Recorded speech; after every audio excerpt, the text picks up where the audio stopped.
Speak now.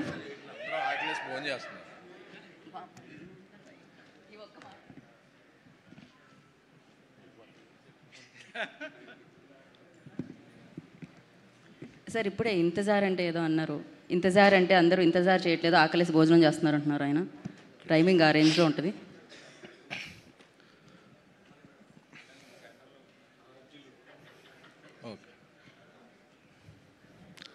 Lunch టైంను కూడా త్యాగం చేసి ఇప్పుడు అందరూ ఇక్కడ లోపల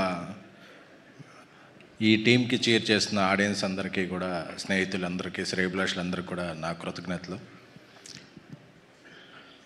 ఈ సెప్టెంబర్ నెలలో లిటిల్ హార్ట్స్ సినిమా బాగా ఆడుతుంది, మిరాయి సినిమా బాగా ఆడుతుంది, కిష్కిందపురి బాగా ఆడుతుంది.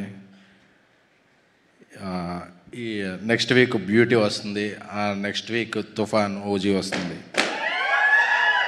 సో తెలుగు సినిమాకి మళ్ళీ థియేటర్కి జనం రావట్లేదు అనుకుంటుంటే అనే అపోహనే పటాపంచలు చేస్తూ థియేటర్లు అన్నీ హౌస్ఫుల్ అవుతున్నాయి.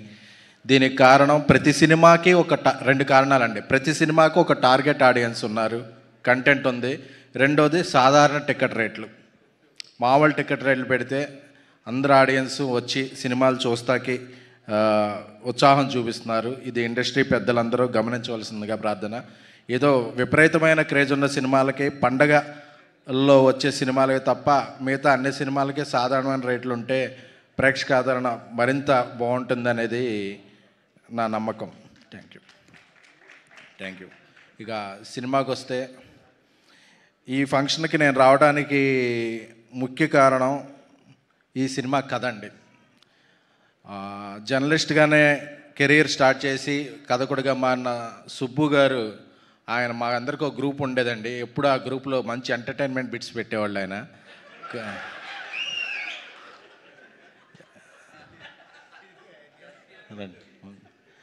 ఎందుకంటే కోవిడ్ టైంలో మేము బయటికి ఎక్స్పోజ్ అవ్వలేని టైంలో కూడా ఆయన ఎప్పుడెప్పుడు పొద్దున్నే కంటెంట్ పెడతారా అని చెప్పి మేము అందరం ఎదురు చూసేవాళ్ళం అనమాట.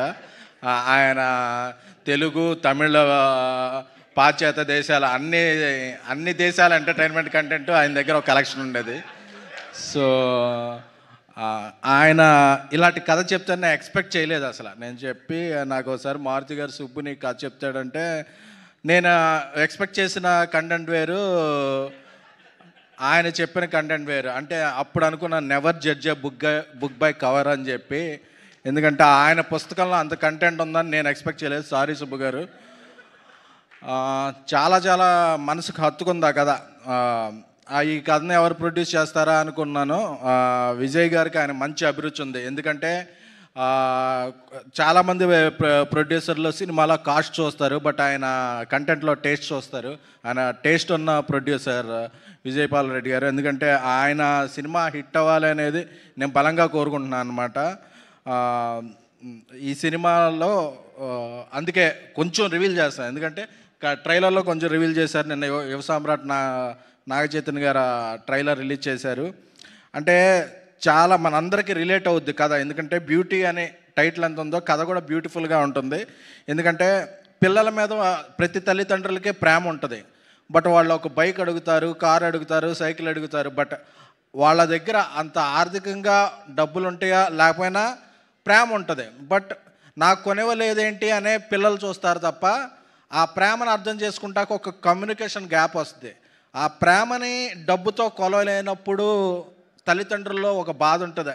అరే వాళ్ళు అది అడుగుతున్నారు, నేను ఇవ్వలేకపోతున్నాను ఎలాగా అని లోపల మదన పడుతుంటారు. ఇలా చాలా మిడిల్ క్లాస్ ఇంట్లో, మా ఇంట్లో, మీ ఇంట్లో, అందరిళ్లలో ఒక జరిగే సన్నివేశాలు ఇవి చాలా బాగుంటాయి.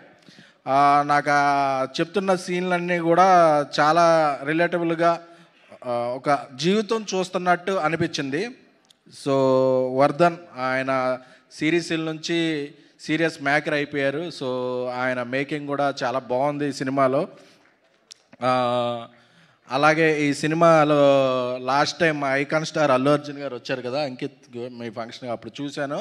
ఆ సినిమా నచ్చింది నాకు, ఆయన పెర్ఫార్మెన్స్ అది. అలాగే ఒరిస్సా అంటే మన బార్డరే, అందుకే తెలుగు అమ్మాయి లెక్క నీలాకి అంటే నీల సముద్రం అంట. ఆ అమ్మాయి అక్కడ ఒరిస్సాలో ఒక మంచి ఇన్ఫ్లుయెన్సర్, అక్కడ స్టేట్ గవర్నమెంట్ నుంచి కూడా ఒక అవార్డు పొందిన వ్యక్తి ఆ అమ్మాయి. సో ఈ అమ్మాయికి ఒక మంచి బ్రేక్ అవ్వాలి తెలుగు సినిమాలో అని కోరుకుంటున్నాను. అలాగే విజయ్ బుల్గాన్ అన్నాడు నాకు లైఫ్ ఇచ్చారు అని. నేను విజయ్ బుల్గాన్కి లైఫ్ ఇవ్వలేదండి. విజయ్ బుల్గాన్ యొక్క పాటలు బేబీ సినిమాకి ఒక స్ట్రేచర్ని ఇచ్చాయి. ఎందుకంటే చాలామంది అనుకుంటుంటారు ఎవరైనా సక్సెస్ ఇస్తే మనం వాళ్ళకి ఇచ్చామని. ఎవరికి ఇవ్వండి. ఎప్పుడైనా మనం కలిసి పనిచేస్తే అది టీం వర్క్ నుంచి వస్తాయి. అంతేకాను మనం భ్రమపడుతుంటాం మనం ఎవరికో ఇచ్చామని. బట్ ఎవరికైనా ఇచ్చేది captain of the ship. Only director మాత్రమే ఇవ్వగలడు ఎవరికైనా. సో విజయ్కి చాలా కమిట్మెంట్ ఎక్కువ. ఎందుకంటే ఒక సినిమా హిట్ అవగానే చెన్నైకో బాంబేకో అలా మ్యూజిక్ స్టూడియోలు మార్చేస్తుంటారు. బట్ తన ఎన్ని పాటలు హిట్ అయినా, బేబీ హిట్ అయింది, తర్వాత కోర్టు హిట్ అయింది, ఇందులో కన్నమ్మ సాంగ్ వైరల్ అయింది, తర్వాత అతను చాలా సినిమాలు చేస్తున్నాడు. బట్ ఆంధ్రప్రదేశ్లోనే కాకినాడలోనే ఆయన ఉంటాడు. అంటే ఎంత ఎదిగినా కన్న తల్లిని, ఉన్న ఊరిని, స్వస్థలాన్ని అంటి పెట్టుకుని ఇక్కడ ఉన్నప్పుడే నాకు ఈ సక్సెస్ వచ్చింది, నాకు సక్సెస్ వచ్చినా ఇక్కడే ఉంటాను అనే ఒక రేర్ పర్సనాలిటీ అండి విజయ్ది. విజయ్ నువ్వు అక్కడ ఉంటున్నావు, మాకు సాంగ్స్ ఇవ్వాలంటే ఇబ్బంది అయిపోతుందన్నా సరే అతను ఒక నవ్వుతుంటాడు. నవ్వు చూస్తే ఇక మనం ఏం అనలేం. So he is like my brother. We are working together again and again. Vijay నీకోసం, నీ మంచి మనసు కోసం కూడా ఈ పాటలు బాగా వెళ్ళాలి, ఈ సినిమా పెద్ద హిట్ అవ్వాలి. అలాగే కాలేజ్ డేస్ నుంచి వాసుకి గారిని చూస్తే ఒక డిగ్నిటీ, అంటే ఒక సినిమా బ్రేక్ వస్తే క్యారెక్టరిస్టులుగా 10, 20, 100 సినిమాలు చేసేస్తూ ఉంటారు చాలామంది. బట్ చూజీగా నేను ఈ క్యారెక్టర్ నాకేమిస్తుంది కాదు, ఈ క్యారెక్టర్కి నేనేమిస్తున్నాను అని చాలా చూజీగా ఆవిడ చేసేసి క్యారెక్టర్లన్నీ గుర్తుంటాయి. మొన్న తొలి ప్రేమ నుంచి నిన్న 90s వరకు ఆవిడ క్యారెక్టర్లన్నీ కూడా మన కుటుంబాల్లో ఒక పాత్రలో ఉంటాయి. సో బ్యూటీలో కూడా ఆవిడ పాత్ర ఇప్పుడే చూస్తున్నాం కదా, ఆవిడలో ఒక ఎమోషన్ వచ్చేస్తుంది. పిల్లలు కట్టుదాడితే మదర్స్ అంటే ఒక రియల్ మదర్ ఫీలింగ్ చూపిస్తున్నారు. Congratulations and all the best Vasuki గారు. అలాగే నిమ్మకాయల ప్రసాద్ గారు చాలా రోజుల నుంచి ఆయన పేరులో నిమ్మకాయ కానీ ఆయన మనసు పనసకాయలా ఉంటుంది.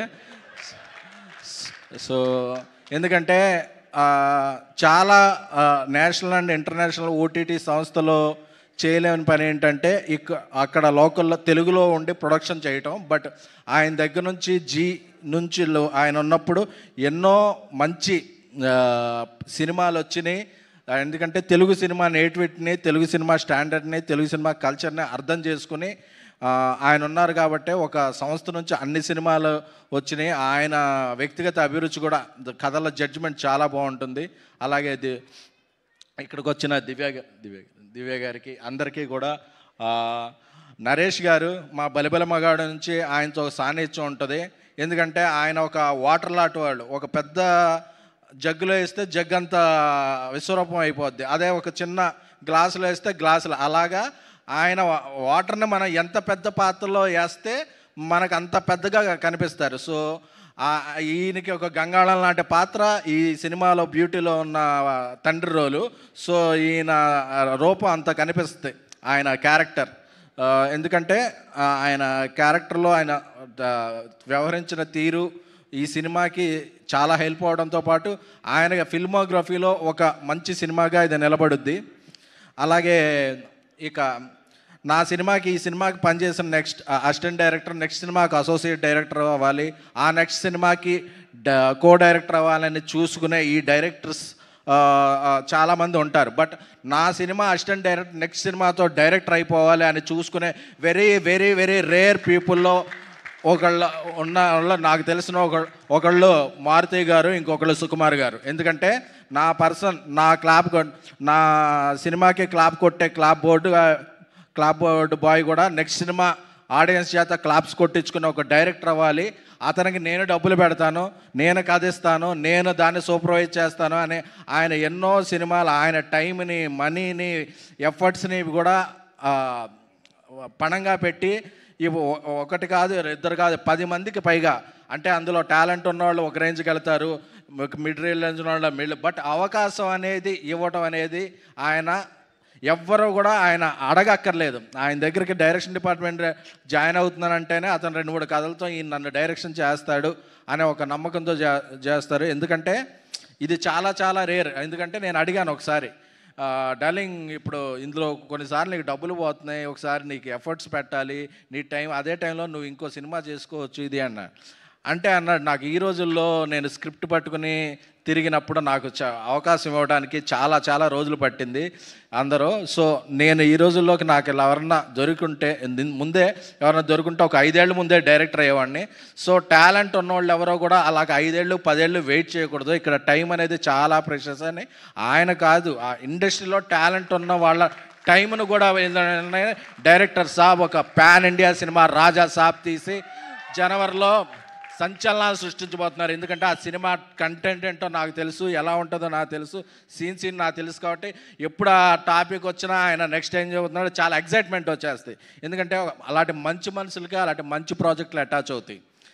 సో అందరికీ కూడా ఈ సినిమా బ్యూటీ ఈ 19th రిలీజ్ అవుతుంది. సెప్టెంబర్ 19th ఈ ఉత్సాహం ఊపుతో ఇలాగే కొనసాగిస్తూ 18వ తారీఖున పెయిడ్ ప్రీమియర్లు వేస్తున్నారు. అలాగే ఈ సినిమా ఇంత మంచి కంటెంట్ నేను నాకు కథ విన్నాను కాబట్టి, అలాగే విజయపాల్ గారు ఇది కూడా తెలుసు కాబట్టి ఈ ఆర్టిస్టులందరికీ అంకిత్, నీలా వీళ్ళందరికీ కూడా సపోర్ట్గా 18th నా తరపు నుంచి AAAలో ఒక స్క్రీన్ మొత్తం ఫ్రీగా చూడొచ్చండి ఆడియన్స్. సో అమ్మాయిలు అందరూ కూడా మీ బాయ్ ఫ్రెండ్తో రండి, మీ ఫాదర్తో రండి, మీ బ్రదర్తో రండి, మీ ఫ్యామిలీ మెంబర్తో రండి, ఎవరితో అన్నా ఒక అమ్మాయి వాళ్ళ ఫ్యామిలీతో ఎవరు వచ్చినా ఆ టికెట్లన్నీ ఫ్రీ. అది అమీర్పేట AAA థియేటర్, మంచి ప్రొజెక్షన్ ఉంటుంది. ఆ థియేటర్లో అందరికీ కూడా ఒక రోజు ముందుగానే ఈ సినిమాకి రూపాయి కూడా ఖర్చు పెట్టకుండా వచ్చి హ్యాపీగా అమ్మాయిలందరూ కూడా మీ కుటుంబ సభ్యులతో అందరూ ఉచితంగా సినిమా చూసి ఈ సినిమాని ఒక ఇన్స్టాగ్రామ్లో సోషల్ మీడియాలో ఒక పోస్ట్ పెట్టండి. ఎందుకంటే ఒక మేధావి యొక్క మౌనం ఈ దేశానికి ఎంత ప్రమాదకరమో, ఒక మంచి సినిమా రీచ్ వెళ్ళకపోతే కూడా ఇండస్ట్రీకి దానికి మించిన ప్రమాదకరం. అందుకే ఈ బ్యూటీ సినిమాని నేను ప్రమోట్ చేస్తున్నాను. నేను ఈ వారం రోజులు పోస్టులు పెడతాను, షోలు వేస్తాను. ఎందుకంటే ఈ సినిమాలు అంత ఉంది. నేను జర్నలిస్ట్ మిత్రులందరికీ కూడా మీ జర్నలిస్ట్గా మీలో ఒకటిగా చెప్తున్నాను, ఇది ఒక జర్నలిస్ట్ రాసిన కథ. జర్నలిస్టులందరి స్థాయిని ఏమాత్రం ఇది లేకుండా స్థాయిని పెంచే కదా. అందుకని నా మీడియా మిత్రులందరికీ కూడా సహృదయంగా కోరుకుంటున్నాను, మీరు ప్రెస్ షోకి రండి, రివ్యూలు 2 రోజుల ముందే రాసేయండి. అందరూ కూడా మీ అందరం కూడా ఇది మీడియా కూడా తలెత్తుకునే cinema. Thank you very much. Thank you SKN గారు, థ్యాంక్ యూ సో మచ్. మీ బ్యూటిఫుల్ హార్ట్తో బ్యూటీ సినిమాకి సపోర్ట్ చేస్తున్నందుకు thank you so much. And Raja Saab director సాబ్ మారుతి